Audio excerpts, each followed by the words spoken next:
You're listening to the podcast series Introducing the Tanakh with Brooke Lester. You're listening to the episode Post-exilic Prophecy, Part B, The Visionary Prophets, and Prophetic Eschatology.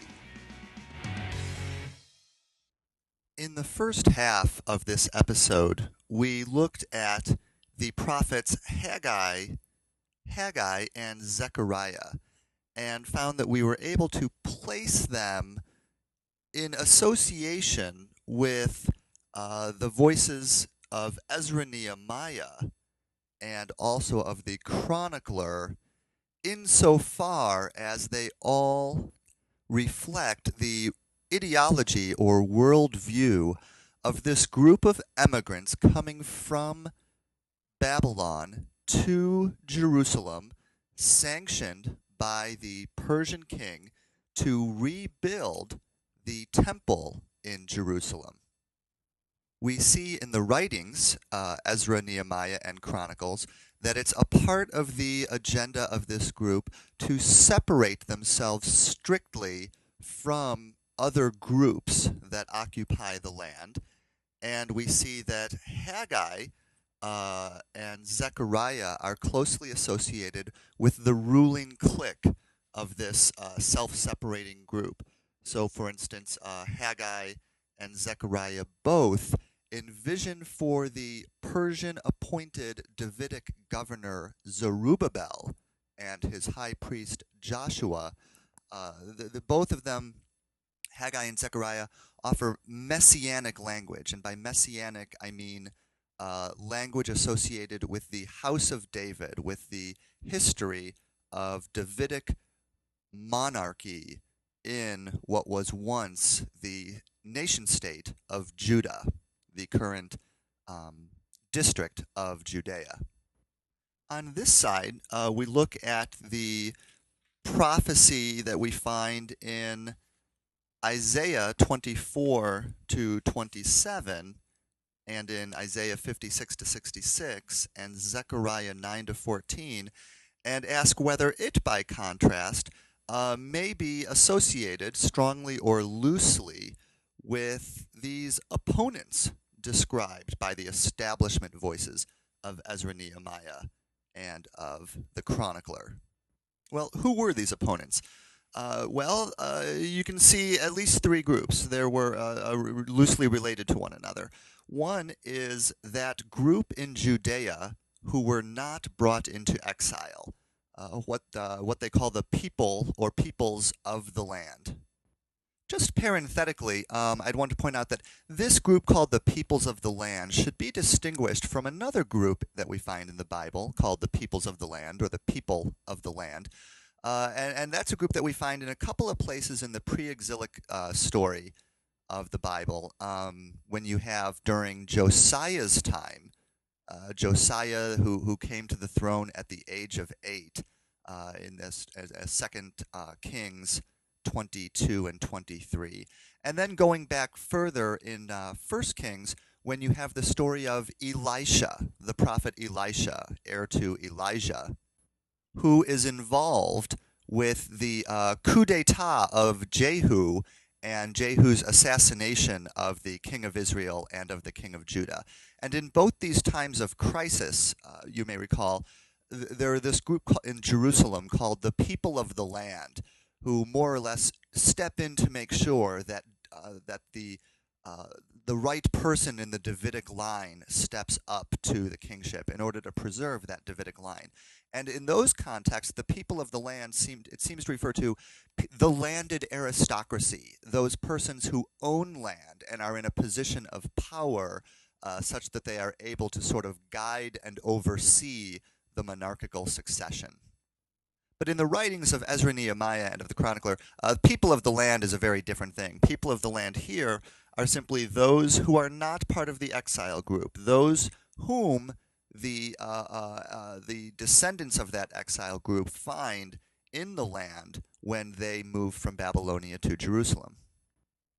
And it's certainly a part, the major part of this people of the land would be people whose descendants had inhabited Judah all this time and had simply been a part of the nation state of Judah in the pre-exilic period. Remember that the exile group was an exceedingly small fraction of the population of Judah, specifically the nobility, the royalty, perhaps the wealthy mercantile, and the scribal classes, right? Sort of the upper crust of the upper crust.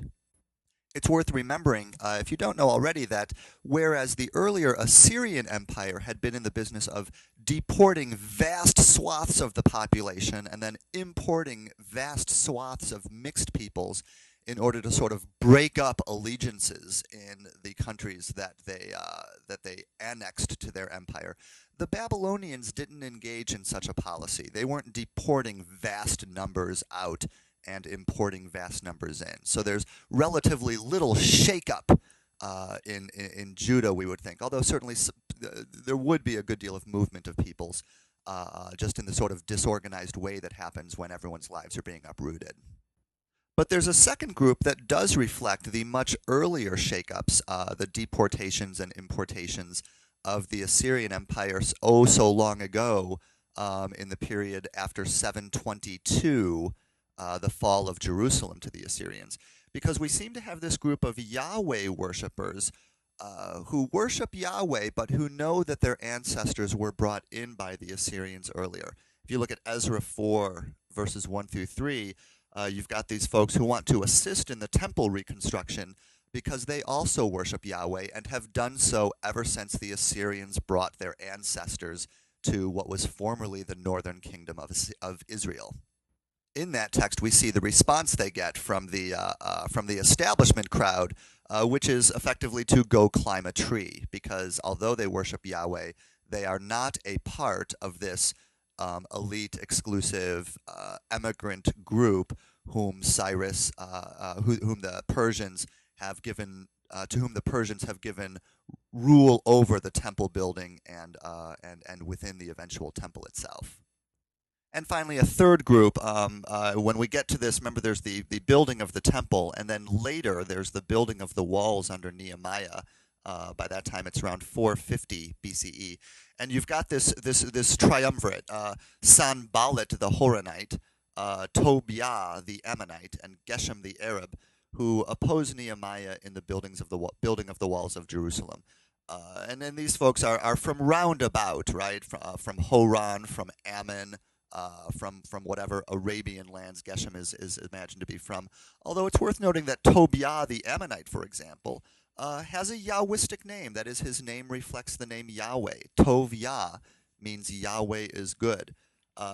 So he is an Ammonite, but is also a Yahweh worshiper, which is another window at how complicated this business is of ethnicity and allegiance and in-groups and out-groups and what gods one worships in this somewhat mixed up and confusing post-exilic period.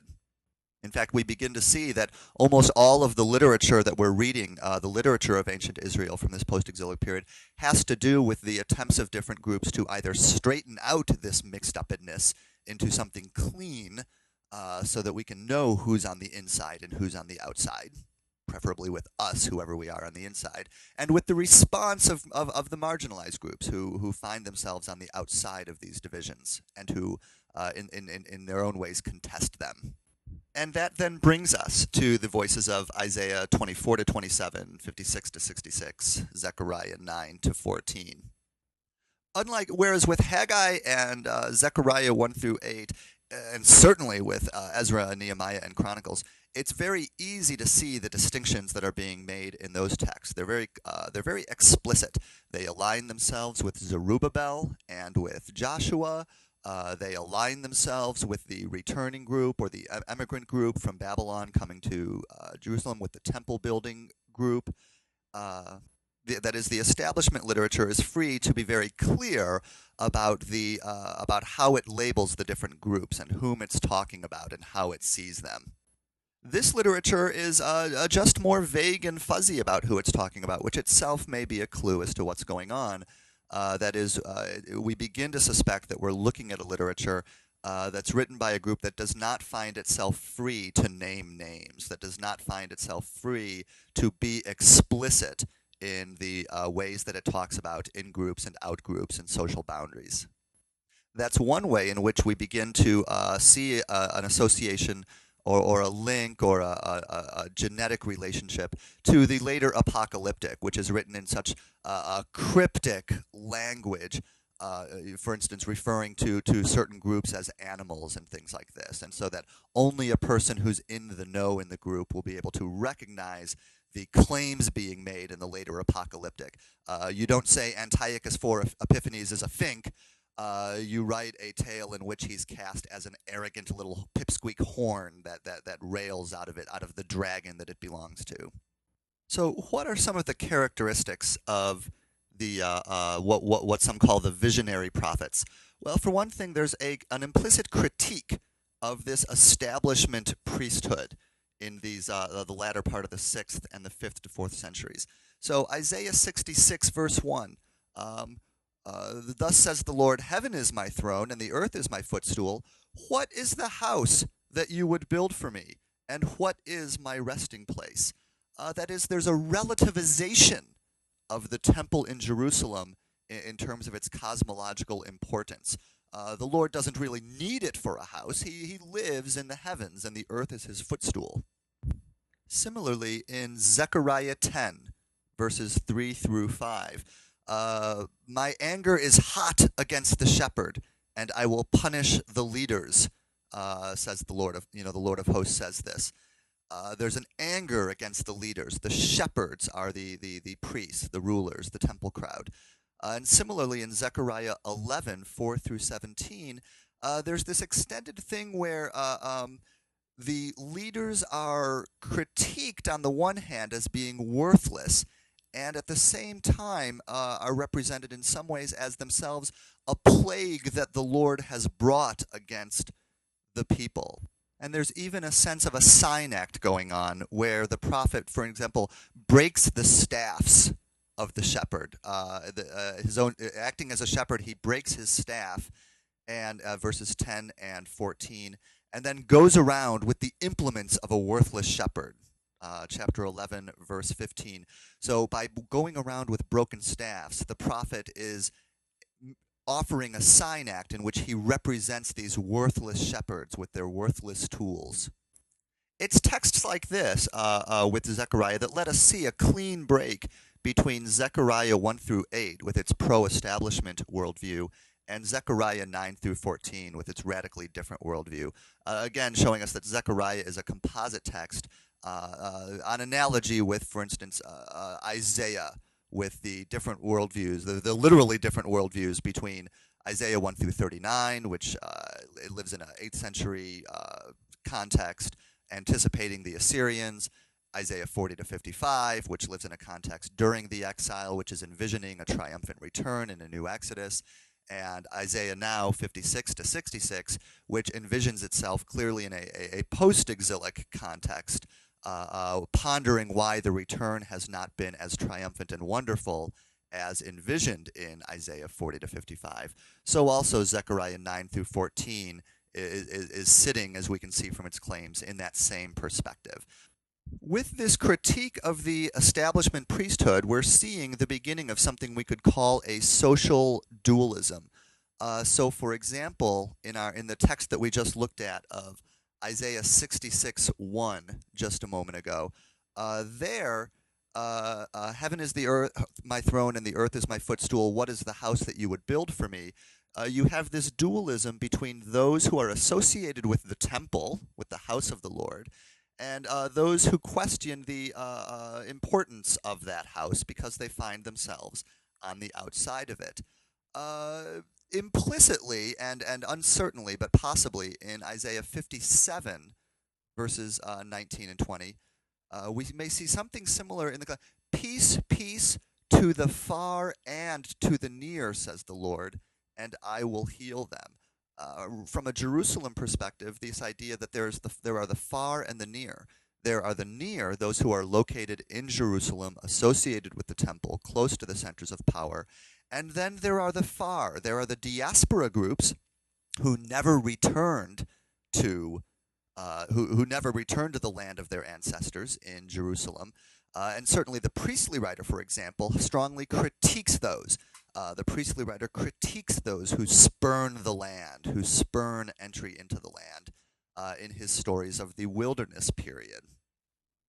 But here, perhaps writing from the margins of those central stations of power, Isaiah 57 is saying, peace also to those who are far and not only to those who are near, and I will heal them, right? So there are people who need healing in this post-exilic period. And if they need healing, that means that this glorious, wonderful restoration that's imagined by 2nd Isaiah and which is being claimed and enacted by the establishment figures in Ezra, Nehemiah, the Chronicler, Haggai, and Zechariah 1 through 8, that even in this restoration period, there are those who need healing, those who find themselves on the outside.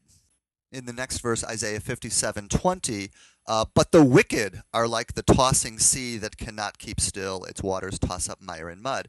And as we've seen already, in these post-exilic texts, the wicked can include those among Israel. That is, in the pre-exilic texts, you tended to have Israel versus the nation, the people Israel versus the nations versus the people Israel. Or even in the exilic period, in the radical view of the Deuteronomistic history, Yahweh may become an enemy to the people Israel. But even if the fault is among the rulers who are engaging in questionable activities by building cult sites in Bethel and Dan up in the north, or failing to centralize these Yahweh shrines that are dotting the countryside in Judah, whether the failures are principally those of the leaders or not, all the people Israel pay the price. All the people Israel become the enemy of Yahweh. Whereas in this post-exilic period, we're beginning to see these distinctions within the people Israel. You've got these distinctions between the insiders and the outsiders, the temple crowd and those who don't make the cut as the temple crowd.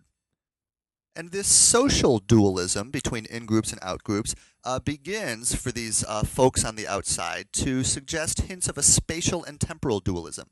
If you've seen already the episode on apocalyptic in this series, then you will know something of this spatial and temporal dualism that will become a feature of apocalyptic. That is, there is the space and time in which we exist in history, and then apocalyptic reveals this other space and time that sort of reveals what's really happening behind the scenes of the world. And so in Isaiah 24, verses 1 through 4, we see the earth is about to lay waste the earth and make it desolate, twisting its surface and scattering its inhabitants. This is astonishing. In this restoration period, certainly those on the inside in this time of restoration do not imagine that the Lord is going to come along and destroy this earth in which they have just been given a position of central authority. But for the Isaiah 24 to 27 group, that's exactly what's going to happen because things haven't been straightened out yet. And it will be the same for the slave and the master, the maid and the mistress, the buyer and the seller. That is, the rulers and the marginalized. All will be in view in this destruction.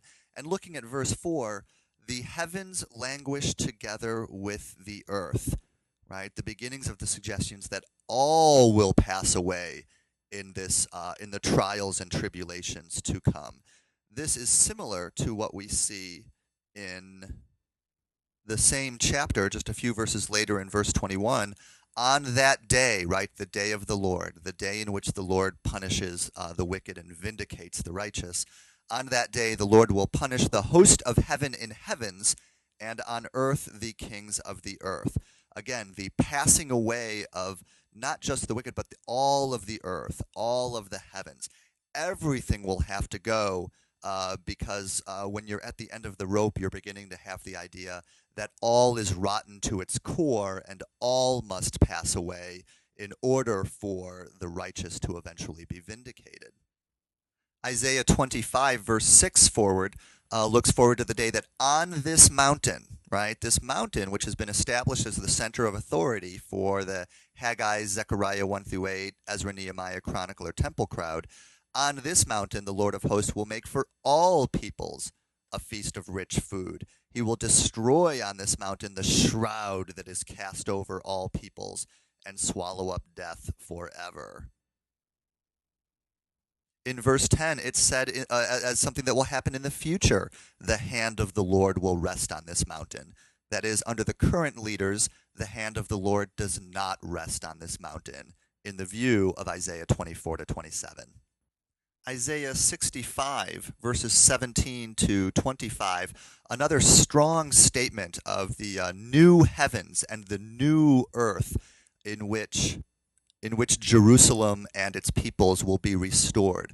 Again, envisioning what is currently for the temple crowd an existing restoration, viewing that as an evil from which the Lord will have to deliver all peoples in a final, not merely political, but cosmological, a future cosmological destruction and restoration. Given this emphasis on a cosmological, a cosmos-wide destruction and restoration envisioned by these visionary prophets in their disillusionment with the political and religious restoration offered by the centralized temple crowd, it's not surprising that we see a return to some old mythic motifs out of the religious history of the people Israel. And remember, when I say myth, the word doesn't mean, as I discussed in other episodes, the word myth in this context does not mean something not true, right? Mythical as opposed to real, like the mythical unicorn. But in religious studies and in the studies of cultures, myth, for our purposes here, we could say that if something is mythic, then it has to do with a history that stands outside of our mundane observed history, a space that stands outside of our mundane observed space. And our mundane observed space may include the heavens, because in the ancient worldview, the heavens is simply the sky. When you look up, what you're looking at is the heavens. So when we're talking about, when the visionary prophets are talking about the earth and the heavens languishing, all this that we see, the mundane space and time of which we're aware and that we can see, and which is inhabited by God or the gods, all of this will pass away and be replaced by a new space and time. It's in that context that these older mythic motifs, these old motifs that have to do with another space and time beyond our observed space and time, come to light. One example is the traditions of the divine warrior. In the holy war tradition of pre-exilic Israel, Yahweh fought for the people so that they did not have to fight for themselves. Think, for example, of the poetry of Exodus 15, where Yahweh wages war against the Egyptians and their chariots, fighting them on behalf of Yahweh's people. Or Judges 5, where the stars fight from their courses. The stars fight from heaven. The stars are part of the heavenly host, that is, the heavenly armies commanded by Yahweh. And they fight for the people Israel against the Canaanite commanders like Sisera. You may even think, too, of such stories in Judges as that of Gideon and his band. Remember where Gideon can't go to war until his army is small enough. Yahweh has to keep shaking down the size of his army until it's small enough to fight against the enemies, so that all will know that it's not, in fact, the armies of Israel that win the war, but in fact Yahweh who fights for them. We see this in our current text, for example, in Isaiah 27:1. On that day, the earth with his cruel and great and strong sword will punish Leviathan, the fleeing serpent, Leviathan, the twisting serpent, and he will kill the dragon that is in the sea. We're not simply imagining Yahweh fighting against the temple crowd with whom we're dissatisfied, but all that they represent, all of the evil and disorder and chaos that threatens to impinge upon what should be the rightful order of the universe. That is what the temple crowd represent, and it is that Yahweh will fight, getting to the root of the problem, so to speak.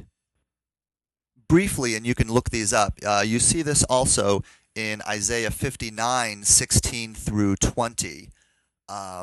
And you with the divine warrior strapping on righteousness as a breastplate, and the helmet of salvation, and the garments of vengeance, and a mantle of fury, and so on. The divine warrior dresses for war. And a number of texts like 60, 10 through 14, 62, 1 through 4. Turning to Zechariah, Zechariah 9, verses 14 through 17, with its arrows of the Lord going forth like lightning to protect those who are like precious as jewels to him. Zechariah 12, 1 through 9, where Yahweh fights against the nations again for Jerusalem, as in the pre-exilic period.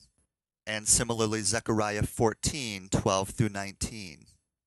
A second mythic motif picked up in the visionary prophets is the royal theology, looking at texts like Isaiah 59:20 or 60, 14 to 16 and 21, where the Zion language comes up again, the language of Jerusalem as Zion, the mythic place where that Yahweh has promised, made everlasting promise of covenant to, the navel of the universe, where the heavens reach down and touch the earth, and the earth reaches up to touch the heavens. This is Jerusalem, or this will be Jerusalem. Jerusalem will be Zion in the future imagined restoration. And in that future Zion, looking at Isaiah 60, verse 21, your people shall all be righteous. They shall possess the land forever. They are the shoot that I planted. Not Zerubbabel. Zerubbabel is not this is the shoot, the branch, the shoot that will come forth of the Davidic kingdom again. It's not Zerubbabel or some particular Davidic figure that will be the shoot, but all people inherit the promises of Yahweh to the Davidic line. Not just some small centralized group, but all people inherit the promises of the royal theology, those on the inside and those currently on the outside. Zechariah 9, verses 9 and 10, in a text that will be picked up, of course, by the evangelists in the New Testament. Rejoice greatly, O daughter Zion, O daughter Jerusalem. There's the Zion language again. Imagining a king in the future coming who is humble and riding on a donkey. That is an alternative to the current rulership. There will be a new humble monarchy whose rule will go to the ends of the earth. And look who will benefit in Zechariah chapter 12, verse 7.